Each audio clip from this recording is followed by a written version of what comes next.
Kopong kali itu dengkul. Anjing, kontol! Salah satu film permintaan kalian yang berjudul Jakarta vs Everybody. Dan tentunya kembali lagi dengan saya Faiz Hura, yang pastinya akan menghibur kalian dengan channel Pemersatu Kelurahan yang akan menceritakan film-film berfaedah menjadi unfaedah. Dan bagaimana kabar kalian? Pasti baik dong. Kalau nggak baik ya gua. Siapa lagi coba? So, jadi film ini akan mengisahkan seonggok pemuda yang ingin menjadi aktor, namun takdir berkehendak lain karena dia malah menjadi kurir narkoboy yang membawanya ke kehidupan yang sesat. Jadi gimana story-nya? Intro.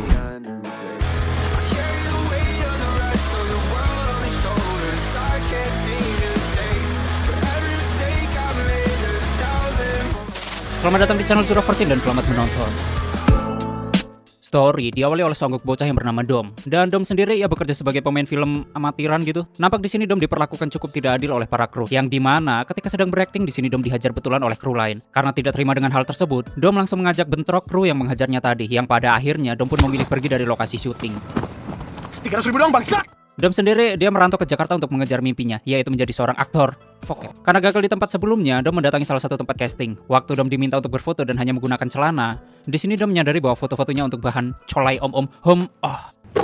Gue bukan buat maco lu, anjing. Akibat hal itu, Dom emosi dan langsung pergi dari tempat casting tersebut. Singkatnya, waktu Dom lagi belanja di minimarket, Dom melihat hal-hal yang mencurigakan, ya kayak sebuah transaksi gitu. Namun Dom belum mengetahui hal apaan itu. Mungkin kalian tahu? Ya, kalau nggak tahu ya udah nggak apa-apa. Simak aja terus story-nya. Dan setelah belanja, Dom melihat seonggok wanita yang bernama Pinkan. Pinkan sendiri dia mengeluh karena mobilnya yang lagi mogok. Akibat hal itu, Dom menawarkan diri untuk mendorong mobilnya. Namun dia meminta bayaran untuk mendorong mobilnya. Ya biasalah, Jakarta mamen, berat sih buat hidup di sana. Lanjut. Sesaat kemudian datang sebongkah pria ke Kartamfar Rufawan dan agak sangean yang bernama Radit. Dan dia merupakan pacarnya Pinkan. Kemudian Radit meminta Dom untuk membantunya mendorong mobil, dan setelah mobilnya nyala, Dom hanya dibayar goceng. Lalu Dom bertanya ke mereka mengenai tempat tinggal yang murah, karena sekarang Dom nggak tahu harus tinggal di mana. Kemudian Radit menyuruh Dom masuk ke mobil, lalu mengajaknya pergi ke tempat tinggal yang murah. Di perjalanan mereka bertiga cipika-cipiki. Bahkan Dom memberitahu kalau dirinya adalah seorang aktor yang merantau ke Jakarta. Sesampainya di tempat kos, Pinkan mengajak Dom bertemu dengan ibu kos. Setelah KTP-nya diperiksa, ibu kos berpesan untuk tidak boleh memakai narkoboy atau kejahatan yang lainnya. Setelah masuk ke dalam kamar, Dom tidak sengaja mendengar pembicaraan Radit, yang pada akhirnya Dom tahu kalau Radit ternyata adalah bandar narkoboy. Dom sendiri dia ternyata adalah seorang pemuda yang hyper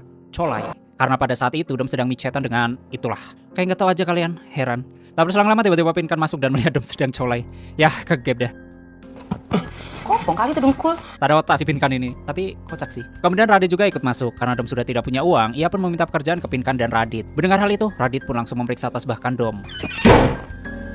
Dan setelah semuanya diperiksa, Dom pun diterima kerja oleh Radit mengingat beberapa anak buahnya yang sudah tertangkap oleh polisi. Lalu di sini Dom diajarkan bagaimana cara menimbang narkoboy serta memasukkan narkoboy ke dalam bungkus permen. Setelah itu Pinkan mengatakan jika benar Dom adalah seorang aktor, Dom harus memanfaatkan kemampuannya dalam berakting ketika menjadi kurir narkoboy. Dan hal itu agar Dom tidak dicurigai oleh siapapun. Setelah itu Dom diberikan HP dan diminta untuk langsung mengganti nomornya jika barang sudah diantar. Singkat cerita, Dom mencoba cara memasukkan barang Lux Note tersebut ke dalam bungkus permen. Dan sebelum mengantarkan paket itu, Dom diajak ke sebuah barbershop milik Radit dan Pinkan. Saat Dom akan berangkat, Radit memberitahu jika salah satu anak buahnya tertangkap oleh polisi. Akibat hal itu, Dom diminta untuk mengantarkan paket tersebut esok harinya. Dan keesokan harinya setelah janjian, Dom menyelipkan barang tersebut di bangku kereta. Lalu tak lama kemudian terlihat seorang wanita yang bernama Kansa. Dia langsung mengambil barang tersebut. Setelah paket diambil, Dom langsung membuang nomor HP-nya.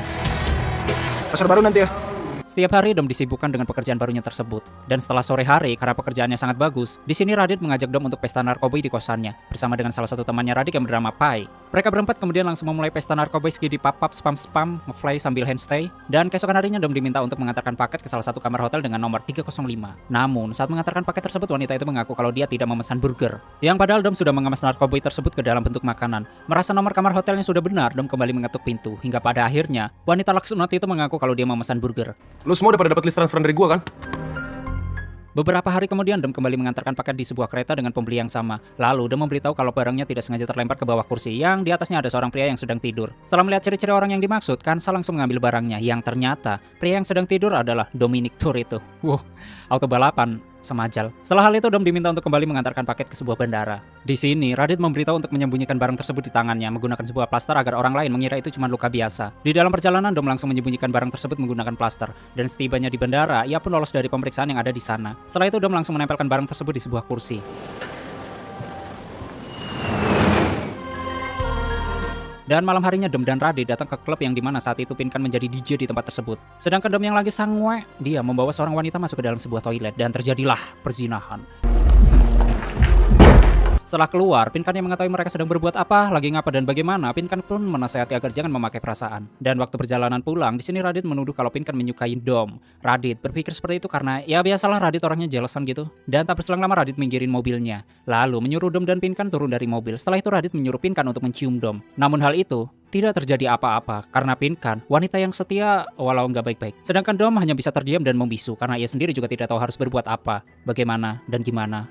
Taulah. Keesokan harinya Dom menyamar menjadi pengantar pizza. Hal itu dilakukan untuk mengirimkan barang ke salah satu pembeli. Saat mengetuk pintu rumah, wala, bocil yang keluar. Kemudian anak itu bilang kalau ibunya sedang tidak ada di rumah, lagi open PO katanya. Lalu setelah masuk ke dalam, Dom terkejut melihat ada seorang bayi. Sedangkan ibunya bekerja sampai malam lalu meninggalkan kedua anaknya. Sungguh ibu yang kecil sekali. Di sini Dom merasa kasihan dengan mereka dan sebelum pergi, Dom menyimpan barang tersebut ke dalam wadah yang ada di meja. Di bawah bunga kaca. Hati-hati lo. Si anjing sosok nasihatin gua. Suatu ketika Dom kembali diminta untuk mengantarkan barang. Sambil menunggu barangnya diambil, Dom berpura-pura menjadi pegawai pabrik es batu. Karena barang itu belum juga diambil, ia pun menelpon Radit lalu memberitahu hal tersebut. Akibat hal itu, di sini Radit menyuruhnya untuk cepat pergi. Baru juga mau pergi, tiba-tiba temannya yang bernama Dolly ditangkap oleh polisi. Akibat hal itu, di sini Dom berterima kasih kepada Radit. Lalu Dom menanyakan kapan Radit akan berhenti menjadi bandar. Mendengar hal itu, Radit pun langsung marah. Dom kembali bertanya soal apa itu mimpi. Radit mengatakan mimpi itu adalah sebuah omong kosong dan yang harus lo jalanin adalah kehidupan sebuah perjalanan ke suatu titik. Waktu di dalam kamar, Dom menulis beberapa mimpi-mimpinya di tembok, mulai dari banyak uang, pacaran dengan Chesley Islan, wow impian yang sangat besar sekali ya, terus main film lalu ketemu Chico Jericho, dan tetap Pak Jokowi. Dan yang terakhir mengubah hidupnya menjadi lebih baik. Karena mimpi-mimpi itulah yang sebenarnya sangat ia inginkan. Namun hal itu sia-sia. Karena sekarang ia justru masuk ke dalam dunia hitam dan gelap.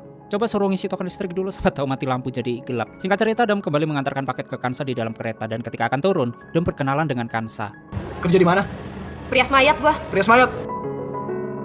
Setelah bertanya mengenai kehidupan dan pekerjaannya Kansa, yang dimana Kansa bekerja di sebuah rumah sakit sebagai prias mayat, singkatnya setelah mereka lumayan dekat, Kansa selalu mengajak Dom untuk melihat pekerjaannya sehari-hari. Setelah Kansa selesai bekerja, Kansa mengajak Dom mampir ke kosannya. Di sini mereka saling bercerita tentang kehidupan kelam mereka. Waktu mendengar cerita Kansa, Dom, dia berpikir soal penyesalan bisa membunuh seseorang. Semakin hari hubungan mereka terlihat semakin lebih dekat dan saking dekatnya, timbullah aura-aura kemaksiatan yang membawa mereka ke perzinahan. Sungguh mantap sekali. Setelah pulang dari kosan Kansa, Dom kembali menonton film action bareng ibu kos bahkan penghuni yang lain. Di sisi lain, Pinkan yang baru pulang langsung diperiksa Radit, yaitu apakah Pinkan berkimpai dengan pria lain. Bahkan Radit juga memeriksa semfak Pinkan, sungguh pria yang arogan. Setelah hal itu, Radit langsung meminta maaf atas perlakuannya ke Pinkan. Lalu, Pinkan keluar dan bertemu dengan Dom. Pinkan curhat ke Dom bahwa dirinya sudah muak dengan tingkah Radit yang begitu, arogan dan juga sangean. Saya banyak-banyak rokok. Waktu akan mengantarkan paket ke sebuah tempat syuting, di sini Dom bertemu dengan Chico Jericho. Melihat hal itu, Dom amat sangat-sangat senang karena akhirnya ia bisa ngobrol bahkan berfoto dengan idolanya tersebut. Setelah itu, Dom meminta Chico untuk memberikan selamat ulang tahun kepada temannya. Dengan santuinya, Dom menaruh paket tersebut yang kemudian langsung diambil oleh si pembeli setelah Dom pergi. Keesokan harinya, Dom kembali mengantarkan paket kepada seorang wanita yang bekerja di kantoran. Setelah paket tersebut diambil, wanita itu menawarkan sebuah pekerjaan. Dan dia meminta untuk jangan pernah mengganti nomor HP agar bisa dihubungi. Lalu, Dom mengantarkan paket lainnya ke ibu-ibu bule. Di sisi lain, kocaknya ternyata Radit sering melakukan perkimpoian dengan ibu kos. Kenapa sih? Kayaknya si Pinkan masih mantap atau nggak dikasih jatah lagi? Entahlah. Malam harinya Dom merubah penampilannya menjadi songgok waria, yang kemudian Dom menghubungi calon pembeli dan memberitahu letak barangnya akan diambil. Tak berselang lama datang seorang waria yang mengambil barang tersebut. Setelah pulang melakukan pekerjaannya, di sini Dom menangis air mata lintas Sumatera karena merasa sangat capek dengan kehidupannya yang kayak gini-gini aja. Dan keesokan harinya Dom meminta izin kepada Radit untuk memperbolehkannya ikut casting. Mendengar hal itu, Radit pun sangat murka dan penuh amarah karena tidak terima kalau Dom pergi. Setelah perbentrokan duniawi, di sini Dom meminta maaf ke Radit. Lalu Radit menyuruh Dom untuk menjemput Pinkan karena nanti malam ia harus mengambil barang. Singkat cerita, setelah menjemput Pinkan, Dom mengajak Pinkan pergi ke pantai Ancol. Di sana, Pinkan terlihat merasa sangat nyaman dengan keberadaan Dom. Lalu mulailah aura-aura perselingkuhan antara kurir dengan bosnya yang udah capek juga dengan kehidupannya. Waktu kembali masuk ke dalam mobil, Dom dan Pinkan pun itulah. Cukup berdosa tapi menghibur para pemirsa. Waktu Dom dan Pinkan udah pulang, Dom yang baru saja selesai mandi mendengar suara-suara tangisan Pinkan. Yang ternyata akibat Pinkan menangis karena Radit menghilang. Entah karena dibinasakan bandar lainnya atau bahkan ditangkap polisi. Akibat hal itu, Dom pun langsung pergi mencari tahu penyebab Radit menghilang. Yang ternyata Radit tertangkap polisi dan penyebab Radit tertangkap akibat Pi yang menjadi cepu, yaitu teman baiknya Radit sendiri. Melihat hal itu, Dom pun langsung mengejar Pi. Di sisi lain, ibu kos juga pusing dengan kehilangannya Radit dan segala permasalahan yang akan dihadapinya. Untuk menghilangkan stres, dia pun langsung nge-fly in the sky. Sementara itu, Dom memilih untuk kembali ke jalan yang benar, yaitu dengan menggapai mimpinya menjadi seorang aktor terkenal. Namun sebelum pergi, Dom menemui Pinkan untuk mengucapkan salam perpisahan yang pada akhirnya tamat. Akan datang hari mulut dikunci Oke, seperti itulah story dari film Jakarta versus Everybody. Dan langsung saja kita baca beberapa komentar-komentar dari netizen. Oke, komentar pertama dari Nai Sakne.